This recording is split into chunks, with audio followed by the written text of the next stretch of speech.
Comme Kichanga, Kirumba et Nyamilima, Rumangabo a abrité le 24 et 25 juillet 2009 la formation d'éléments des forces armées congolaises FARDC sur la protection des civils. Les formations sont issues du besoin de renforcer les capacités de militaires qui n'ont jamais été formés. Le 17 avril 2009, plus de 250 maisons ont été incendiées à Luofu dans le sud Lubero par des hommes armés.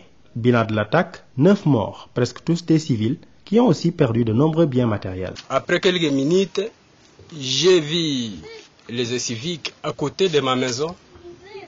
Je voulais aller récupérer l'argent qui était caché dans l'autre maison. C'était $60.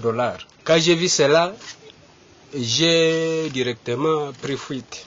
Suite au constat d'exactions, qu'ils soient FARDC, FDLR ou d'autres groupes armés, la région militaire elle-même nous a demandé de réagir par rapport à ça de manière à éviter ou à diminuer les risques de la part des FARDC. La session de formation a été la tribune rêvée des militaires pour poser aux humanitaires toutes les questions relatives à l'assistance. J'avais posé la question si est-ce que les organismes ne peuvent pas aussi aider pour nos femmes, des veuves et tout consort qui se trouvent entre nos mains. L'indépendance, la neutralité, l'impartialité, tous les principes humanitaires que nous connaissons nous empêchent d'assister les familles des militaires.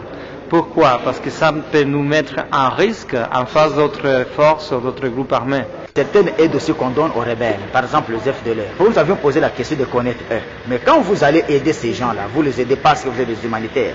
Nous trouvons là ça louche. Quand on fait d'assistance dans des zones contrôlées par d'autres groupes armés qui ne sont pas les FARDC, ça ne veut pas dire qu'on est en train d'appuyer des familles de l'ennemi.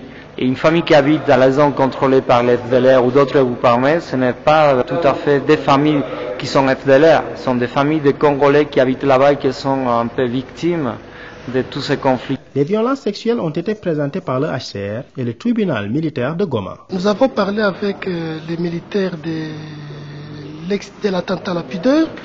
Nous avons parlé de l'excitation des mineurs à la débauche, de la stérilisation forcée, de la grossesse forcée. Donc nous avons épinglé 16 sortes de violences sexuelles répertoriées par la nouvelle loi relative aux violences sexuelles. Selon le UNFPA, 2217 cas de violences sexuelles ont été répertoriés au Nord Kivu de janvier à juin 2009. Ces actes sont perpétrés par des civils, des FDLR, des FARDC ainsi que d'autres groupes armés. Le viol est utilisé comme arme de guerre, mais qu'est-ce que le viol selon la nouvelle loi? L'organe génital de l'homme, donc celui de la femme. C'était ça le viol selon l'ancienne loi. Mais cette nouvelle loi, elle a apporté beaucoup d'innovations, le fait même d'introduire superficiellement, tout ça, ces actes sont entrés dans la définition. Tout porte à croire que ce type de formation portera ses fruits à l'avenir. Nous l'avons fait sur ce même camp à d'autres brigades et qui sont partis sur le terrain. On a pu constater qu'ils étaient en train d'appliquer ce qu'ils ont assimilé comme leçon ici. C'est bien pour eux de ne pas se retrouver un jour être auteur ou d'être devant leur cour en train de répondre de ces actes de violence sexuelle.